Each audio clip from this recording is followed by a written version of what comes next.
all-new Dr. Phil. Reunited with the son she placed for adoption. He'll put his arm around her. We make cookies together. I do find it creepy. We cuddle on the couch. That's crossing boundaries. They're not like a mother and son. Your daughter said he gave her a hickey. It wasn't a hickey. He pinched me or bit me. They have sleepovers. Did y'all sleep in the same bed? Yes, once. Today's going to be a changing day in your life. You've never had anybody working harder to bring you to the threshold of change than right now. Hey. Hey, what's up? So I just found out something interesting and new about Allie. I found this story that passed by my desk about this family. Dan, he contacted the show about his wife. She placed a little baby boy, John, for adoption when she was 15 years old. This is John. They reconnected just 2 years ago, and the reunion was so wonderful, apparently, in the beginning. But then Dan, who wrote to the show, said things took a dark turn. Dan says their relationship is inappropriate because they act more like girlfriend-boyfriend than mother and son. Just kissing mom on the cheek. They say that he gave her a hickey on the neck, and they're also cuddling on the couch while watching TV under a blanket. Apparently, they're inseparable. Now, John, I have to tell you also, this is important, he's autistic. He does have issues with violence. He gave Lori a black eye last year, and Dan says he may walk out of the marriage. So when Allie came in, she was pitching an adoption story and said she could relate because she herself found out that she had a sister. Oh, really? When I was young, I found out that my mom, when she was 20 years old, she placed a baby for adoption, a little girl. I found out about it when I was around 14 years old, and I was curious about boys. And my mom wanted to have the talk with me. And then about 10 years ago, in my early 30s, I did meet my sister, Ann, and we started exchanging emails. Oh, wow. She does look like your sister. Yeah. We exchanged I like that you guys took your time with this and you actually thought through how to reunite. We slowly got to know each other. So you stair-stepped into it correctly. Yes. Yeah. And how do you get along now?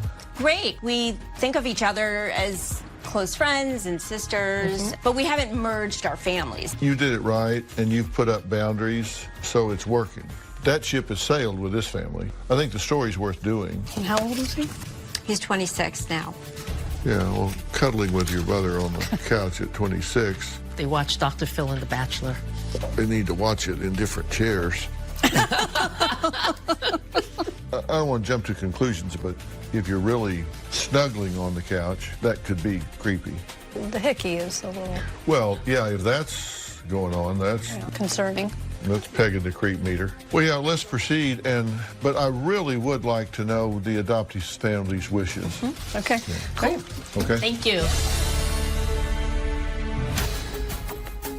Okay, now you pitched this story yesterday, and I've read all the show materials in detail, and I've studied the situation, and I do have a plan. I'm curious, do you have tape I can look at of them interacting? Right here, All right, yes. let's see it. My husband, Dan, needs to realize he's pushing me closer to my son, John.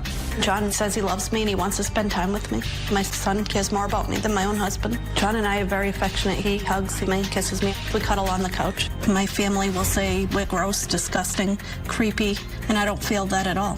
If you don't like me and my son hugging or cuddling, then look the other way. That's crossing boundaries. I want to talk to these people. Let's have them come out before we start, because I don't want John involved in all of this, but I do want to talk to them. Hello. Hi, Dr. Phil. Hi. How are you? Hi. Dan, Lori, I want to introduce you to Dr. Phil. Lori, Dr. Phil, how are you? Dan, how you doing? Nice to meet you.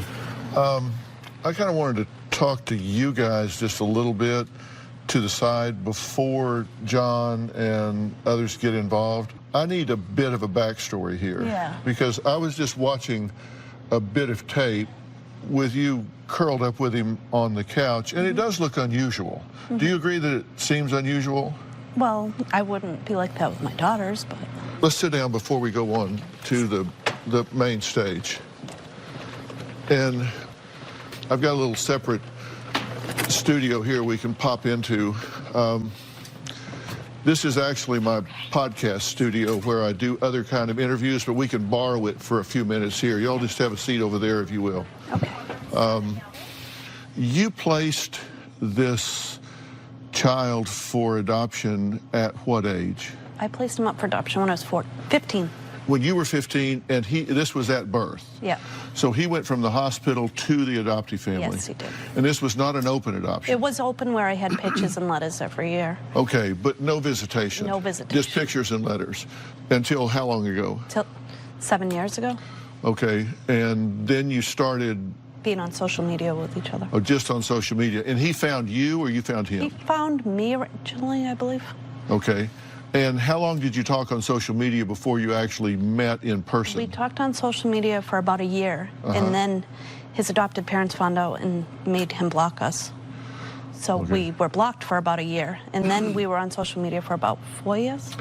Okay, so they were not supportive. No. And why do you think that is? Because they knew about his disabilities, and they didn't know, and they were scared that I would take him away from them. After meeting him, what was your initial feeling? What was your initial reaction? When I first met him, I was like a huge weight off my shoulders, and my heart felt complete. And when he hugged me, it was just a big connection. Okay. And Dan, I'm going to hear from you plenty because I want to hear everything you have to say about this, but I'm kind of wanting to get the backstory here. Do you think, you said that you curl up on the couch in a blanket with him. It's been described as cuddling. You said, I wouldn't do that with my girls. No, I wouldn't. Then why do you do it with him? Because we're just close, and I don't know, we had an instant bond, and it's just a different kind of relationship because I met him 2 years ago and I missed the first 24 years. So it's almost like I have my baby back, so we're just extra close. You're playing catch up. Yeah. Some of these reunions go well. Some of them don't go well. Some of them are like, wow, I wish I was back before we reunited here. I don't think this is one of those situations, but I think this could go off the rails, and you have to do things in a way that respects each other's lives, each other's histories. And Shaq's a really good friend of mine. We've known each other a long time. We've done a movie together. We have a good time. But I did a podcast interview with him, and he had not known his biological father. And he talked about that and what he had to do stepwise, and it's very relevant here. So I wanted you to hear this and then tell me what you think about what he has to say. Let's take a look. So my mother calls me, says you need to meet your biological. I'm like, well, I'm good. 47, I got 6 kids, Mom. It's all good. So it's like, okay, I meet him. And then the crazy thing is, in Newark, New Jersey, there's this restaurant that I always go to, a soul food restaurant. And there was a guy in there, a chef. He always used to look at me and just start crying. And he was my father's best friend. Really? And my biological father lived upstairs. So one day we go to the restaurant, we have a good conversation, and it ain't about what happened, because I've learned you can't judge a man. I don't judge. You know, he had some problems when he was young. I don't judge him. I don't fault him. You know, my thing now is just that as long as we're both here, we just get to know each other. I don't ask him what happened. I know what happened, but I don't ask him. We don't talk about it. And I don't, hey, man, how come you? I'm not the judge and the jury. My job is to just love him as much as I can now. Do you talk to him occasionally? Probably once every other week. Oh, really? Yeah, because he's sort of like me. He don't like to bother people. Just, you know, he'll call me, hey, what's up, man? What's happening? What you doing? So you get along when he's there? You talk about stuff? No, we don't talk about anything. Just eat, have a good time. Has he met your children? He met my oldest daughter. But she was glad to meet him? Yes. Yeah, it's good to, the history. Yes. You know, you got your roots. I mean, you see your history, whether she's active with him or not, at least she knows that piece of the puzzle, right? Yeah. Yeah, you know, that's a brief excerpt from that, and I'll tell you what he went on to say. I asked him if he had met all of his children yet. He said no, he hasn't met all of my children yet, and I haven't moved him in with us. I haven't, integrated him fully into our lives, but I'm taking this a step at a time, because when adults meet, they have to build a relationship across time, and I'm respecting my family who have not known him, and I'm respecting his life because he has a pattern and friends.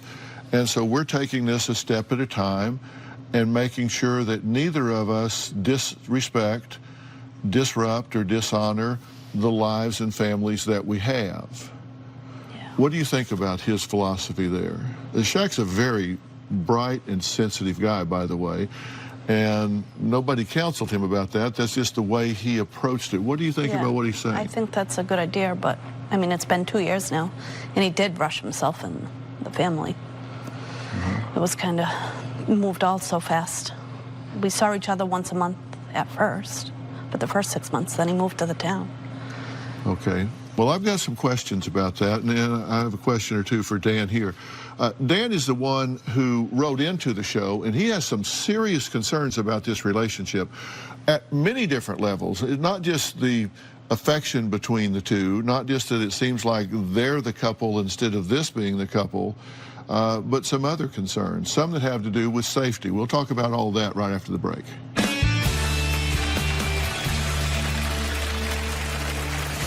If you ask me, Lori is obsessed with John. John loves to show Lori affection. He'll hold her hand, he'll put his arm around her. I do find it creepy. Lori's been attacked by John. This is one adoption reunion that has gone off the rails.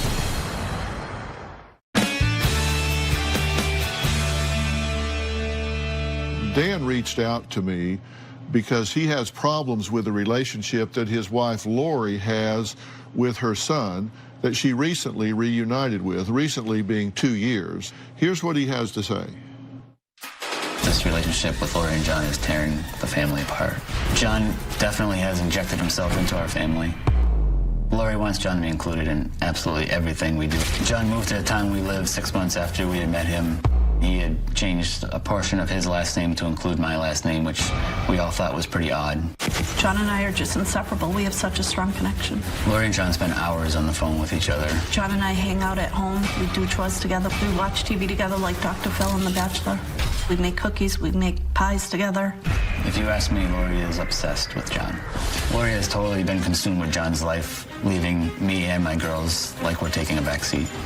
John loves to show Lori affection. He'll hold her hand, he'll put his arm around her, kiss her cheeks. We'll sit together under a blanket and we'll watch TV close together. I just call it being close. It makes us happy. It does cross a boundary. I do find it creepy. John is violent. Lori's been attacked by John over the past 2 years at least a dozen times. He has hit me. He has choked me. He's bit me. I've had a bruise on my arm or my face. One time I was bit in my face, one time on my chest. John has threatened to stab me before. About 6 months ago, John got upset and he turned around and backhanded me with his elbow in my eye. I got a huge black eye. I was just fed up. Got in my car and went over to John's house and returned the favor and punched him. He ended up with a concussion and a split forehead. He's very unpredictable and never know when or what will trigger him to go off. That's not true because he's never been dangerous around anybody except for me. Yet. If you ask me, this is one adoption reunion that has gone off the rails. Does he have a right to be concerned here? He has a right to be concerned with my safety, yes. But I don't feel like we are creepy in any way. What is your greatest concern here? Well, my ultimate greatest concern is for my wife's safety. You say this has gotten to the point that this could actually threaten the marriage.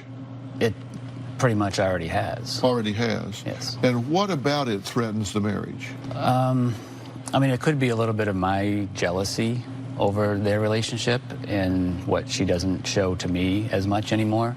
She is affectionate with him. She's physically affectionate with him. Yeah. She loves him, loves on him, hugs him, pats him.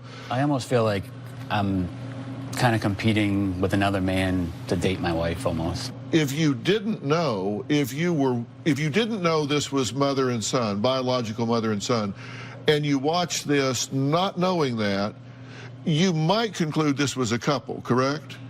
Would you agree with that? If you didn't know. Yeah. If you just looked at it blind, you'd say, you know, cute couple.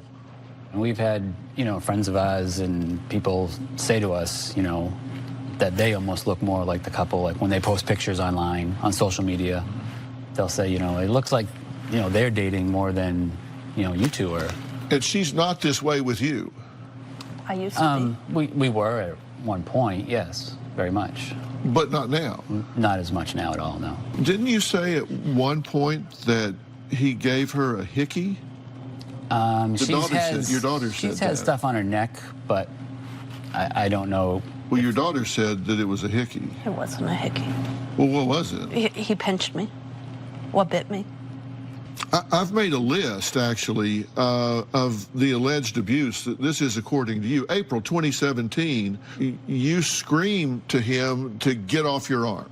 March 18, bruises are seen on your forearm. Summer 2018, you get a black eye from John. Well, I don't think he meant to give me a black eye. He turned around and got me right in the eye. But it was in anger. That's when you went over and punched him in the face. Yes. Because you thought, you hit my wife, I'm going to punch you in the face. It was a lot of built up After times. the 5th time, probably. Yeah, it was kind of, this is the final straw for me. Okay. Then October 18, he bites you on the cheek. And what was the motive for that? What was behind him biting you on the cheek? Because I was trying to leave his house. How is that okay with you? It's not okay with me. The two of you had exchanges on text. You say, what do I tell Dan about this? Then John, nothing. Lori, well, that one. John, stop. Lori, no. Lori, help. John, don't get me screwed. Lori, just say I don't know. Lori, he's going to ask. John, nothing. Lori, well, what if he asks? John, don't say anything. So you guys are talking about, are we going to cover this up? Yeah, I do try to keep it a secret. It now has gotten to the point that the two of them are conspiring to betray you. Exactly. By having secrets from you, her husband. Tell me how, in your mind, that's okay. Because whenever they found out, they start calling him names and they start hating him and they don't welcome him in my house. And it hurts me. Do you recognize that this is going in a bad direction family-wise? Yeah. And so you're saying, I'm willing to jeopardize my relationship with the family that I have been with for all of these years in favor of this relationship here. That's not what I want to do. But it's what you are doing. The way you're doing this is setting this up for failure 100%. And you're going to wind up with both of these guys out of your life wondering, what the hell was I thinking? And I want to stop you from doing that. All right, I want to meet John, and it's time to hear from him. He has a lot to say as well. So I hope you're going to be open-minded so this can be a win-win for everybody. We'll be right back.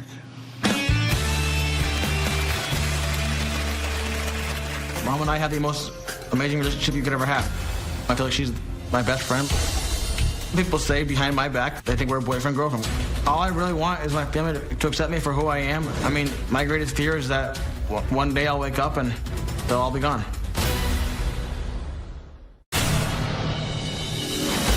Lori and I have gone to marriage counseling to try to deal with the best ways of handling John. One of the therapists were concerned about John's violent outbursts. We have been warned of the consequences of what may happen. One counselor even suggested that Lori and John only be together in public for Lori's safety. But John and I both disagreed because we love spending time alone together. That's when we can be most ourselves. What stunned me the most is when Lori said, if my son takes my life, then it's my time to go, and I'm okay with that.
Swear I won't forget this, why do I regret this? In my mind reckless, thoughts are feeling endless. Sitting up, I'm breathless, anxiety's infectious. I feel so defenseless, betrayed and embarrassed. I hate being open, I hate being broken. I feel like an ocean filled up with emotion. Anger ain't a potion, rub it on like lotion. I can feel it soaking, reopen, the scars have awoken.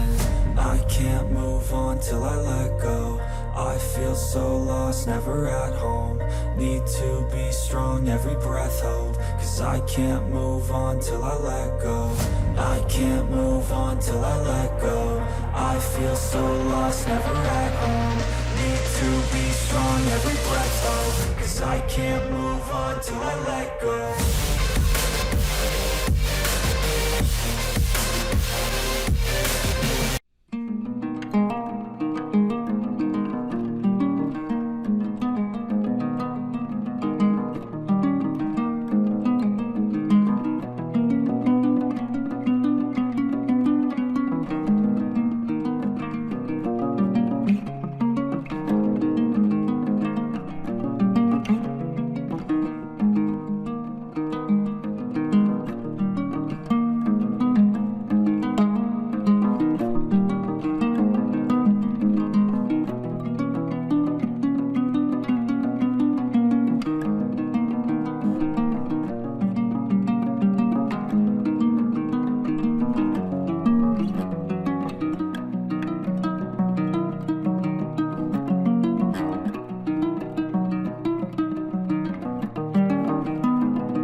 I know my son John's not going to hurt anybody. I'm a big girl and I know how to handle myself.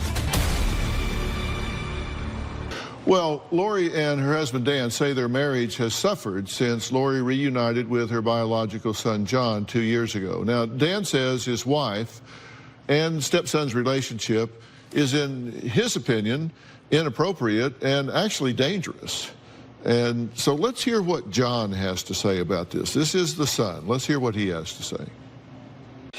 I really remember well meeting my mom for the first time. We had this instant bond. Mom and I had the most amazing relationship you could ever have. I feel like she's my best friend. People say behind my back they think we're boyfriend-girlfriend, which is not true. Mom and I get along maybe 75% of the time. If she said something or does something I don't like, I'll immediately explode into it. One time, I elbowed her. She immediately had a black eye. Dan came over, elbowed me in the face, like punched me in the face as hard as he could, which in fact gave me a broken nose. There was blood everywhere. Now I have a permanent scar of that. Yeah, right there. All I really want is my family to accept me for who I am. I mean, my greatest fear is that one day I'll wake up and they'll all be gone. Well, John, good to meet you. Good to meet you. You say your biggest fear is that one day you'll wake up and they'll all be gone. Why do you think that would happen if it did happen? Just, it's been said. I don't mean... Yeah. Do you think you're welcome in the home? No. You don't think you're welcome in the home? And why not? I just feel like I'm like a second person, like a third wheel, like like an outsider. Uh-huh. And you say that you think that Dan is jealous of you. Why do you think he's jealous? I just feel like he's jealous of the fact that Mom and I spend so much time together, and it's interfering with things. She placed you for adoption at birth when she was very young. Do you feel that she should feel guilty about it? No. How do you feel about him saying that? I feel good about it. Uh-huh. But at one time you did say, how could you do that to me? You didn't want me. Uh-huh. But the question's been answered. How could you do that? And the question's been answered. I was a child myself, and I wanted better for you than I could give you. So I made the sacrifice to place you with people that were better equipped than me. You answered that question, and you accepted that answer, yeah. Right? So that's what happened. And so, guilt is something for you to do. It's not something that you can build a relationship on. You obviously made the right call. Yeah. Right? You have problems with aggression sometimes, right? Correct. And it's usually with the people that are closest to you. Mm-hmm. Why do you think that is? Why do you think it's the people that are closest to you? Because I trust them the most. Uh-huh. And so why aggress against those people? Because I know they won't go anywhere. I know they'll always be there. So you know that you can get away with it?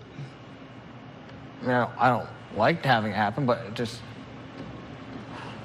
just part of who I am. What's your relationship with Dan? Not really any relationship at all. Do you think you should work on a relationship with him? Yeah. Do you respect him enough to say, I need to respect the man, this is his wife and his family, and if I want to be part of it, I need to make an effort to fold into it? Makes sense. Okay, let's take a break. Coming up, Dan and Lori's daughters say their mom and half-brother have a toxic relationship. They say it's not healthy. So let's hear what they have to say when we come back.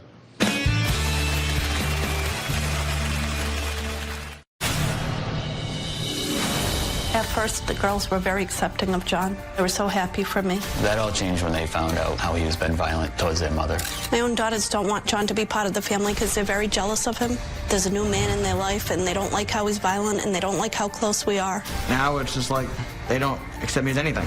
Like I feel like I'm a complete outsider. They call me gross, scary monster. I feel like it's very hard to be a family when I'm the only one with love for John. John's not going anywhere. He's going to be a part of our family forever. Now, joining the conversation are Lori and Dan's daughters, Ashley and Stephanie. Ashley, let me start with you. You're there. You see what goes on. What about this bothers you?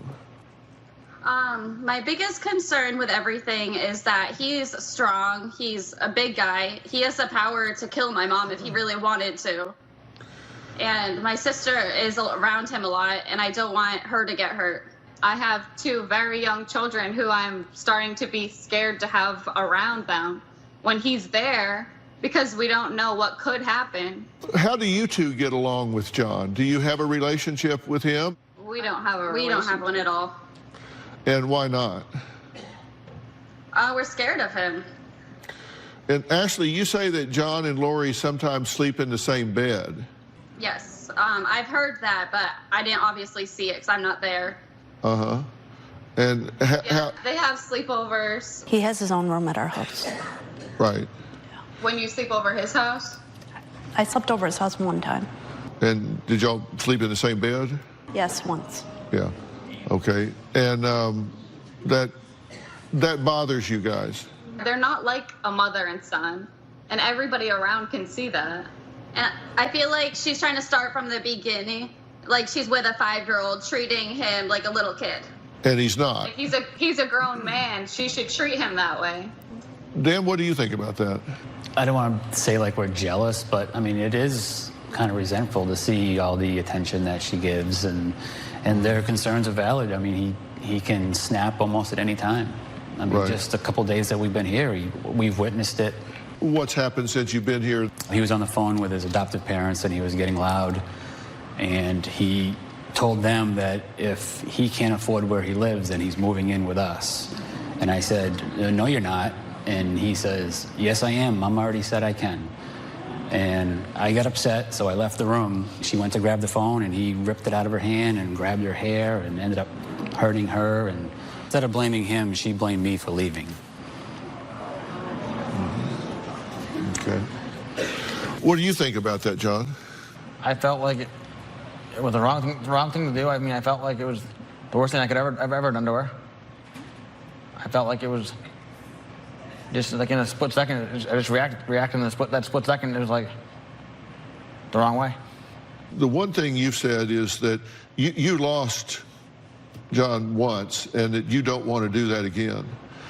And I said to you that I didn't think that you could sabotage this relationship anymore if you tried. You're well-intended, but you're going to have to make some changes, and you're going to have to make some changes, or this isn't going to work. Dan and Lori say they want their marriage and family to get back to where it once was, but how can that happen? Well, I have some ideas about that include John, and everybody can be comfortable with it. We'll be right back.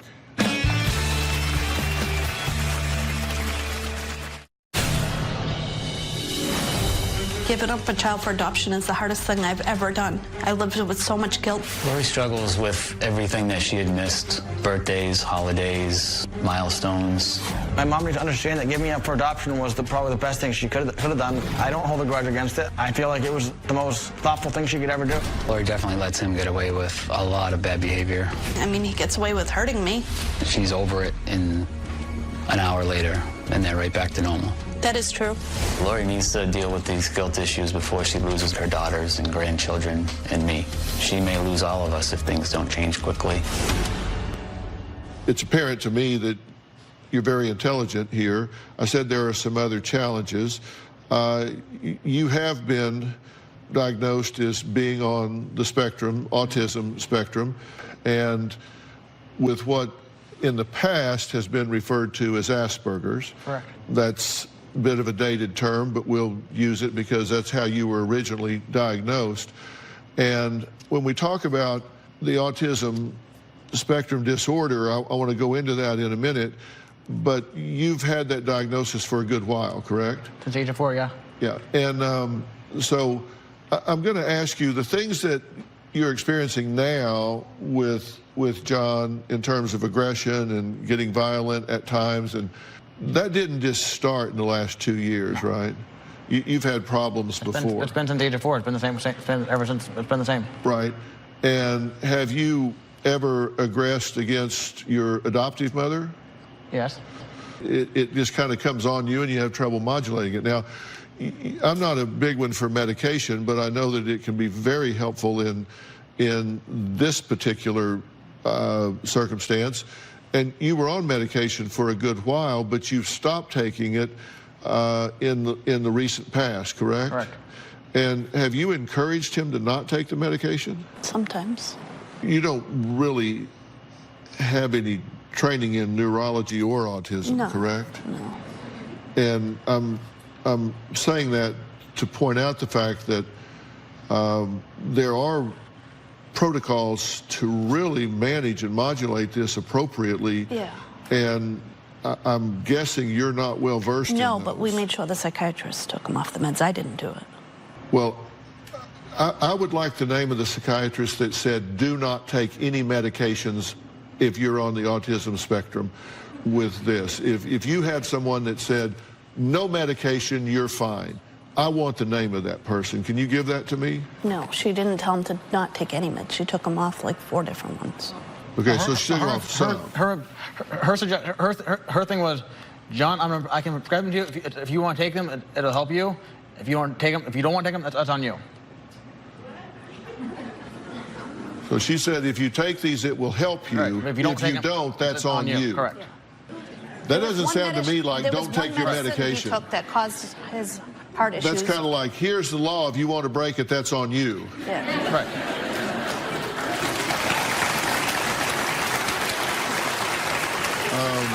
And I'm saying this because, they can give you so much medication, you're a zombie. Or you can dial in certain medications at the right level, carefully prescribed, and it can really help with the aggression and impulse control, along with some other things that can really help and make you much less reactive and explosive.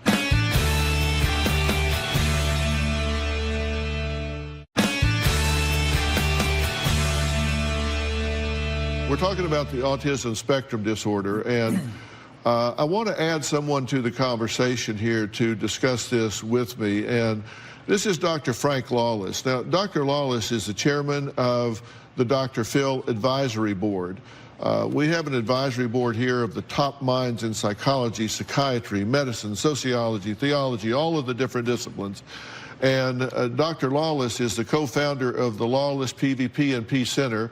He is also author of The Autism Answer. And The Autism Answer is a really important book because I believe Dr. Lawless is one of the foremost autism experts on the planet. And he's joining us via Polycom right now. Dr. Lawless, when we talk about the autism spectrum disorder, you talk about the diagnostic triad, and we're going to put that up and talk about that.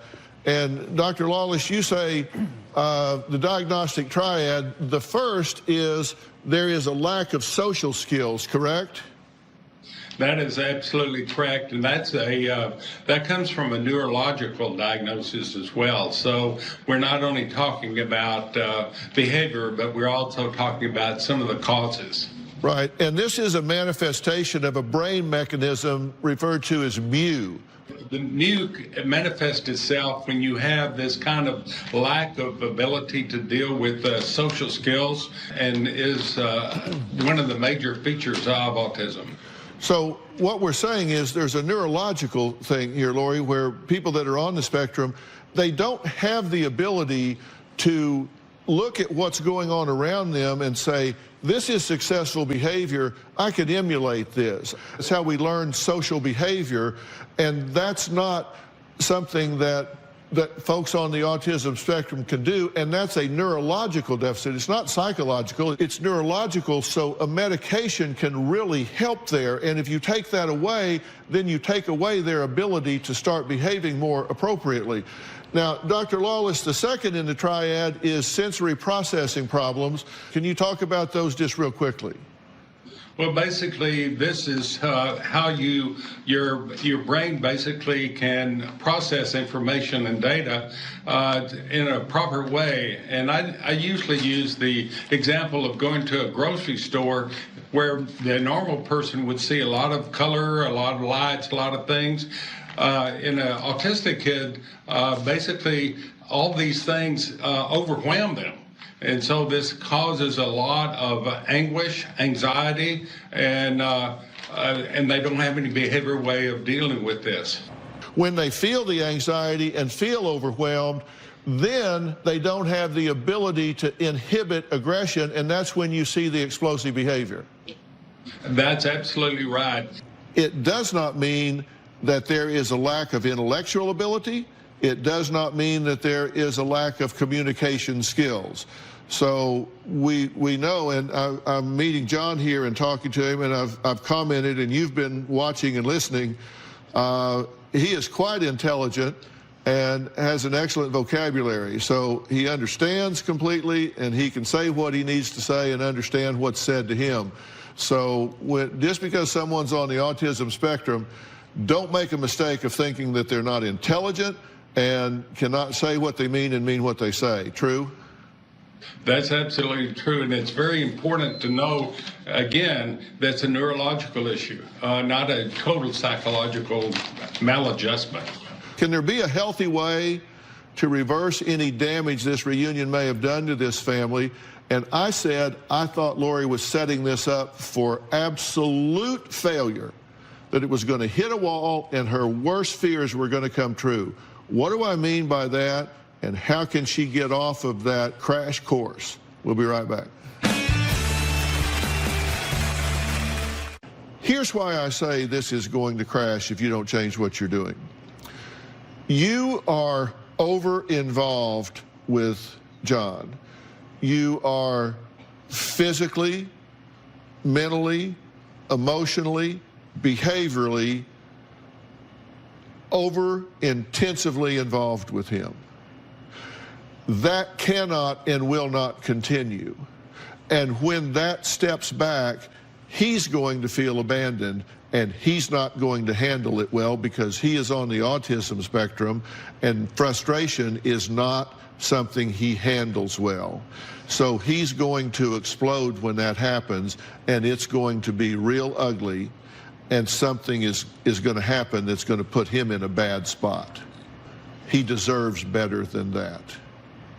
So what you should do is everybody should work together and say, you know, let's welcome John to this family in a healthy, appropriate way. John, I said Dr. Lawless, in my opinion, is the foremost autism expert in the world.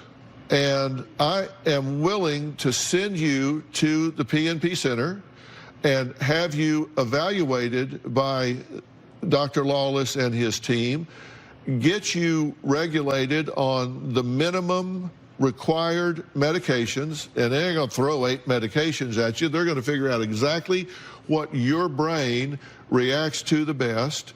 They're gonna give you additional tools that you can do on your own. And some of this involves sound, some of it is biofeedback type things. And then I would like to bring a family therapist into this situation that can set up some rules and guidelines for this integration for you to be part of this family long term. You like my plan or yours? Yours. Okay, we'll do mine. All right. I want to thank all of my guests today, and a special thanks to Dr. Frank Lawless. He is the author of The Autism Answer, as well as the director of the PNP Center. And I want to thank Dr. Lawless. I want to thank you and your entire team at PNP Center. Give my best to Dr. Peavy as well. You can follow me on Facebook, Twitter, Instagram, and don't forget to subscribe to my new podcast. It's called Fill in the Blanks. And thanks to all of you, it's the #1 podcast in America. So you saw my interview with Shaq earlier. Wait until you see what we have in store for you this week. You're going to love it. Hey, I'm really excited about my podcast for tomorrow because it is Living by Design, chapter number 3. 1 and 2 are available. You can listen to them, but this is chapter number 3. Each of them stand alone, by the way. And I've got 4 numbers for you: 14,600, 10, 7, and 5. Now, those are important numbers because 14,600 is how many days you've lived if you're 40 years old.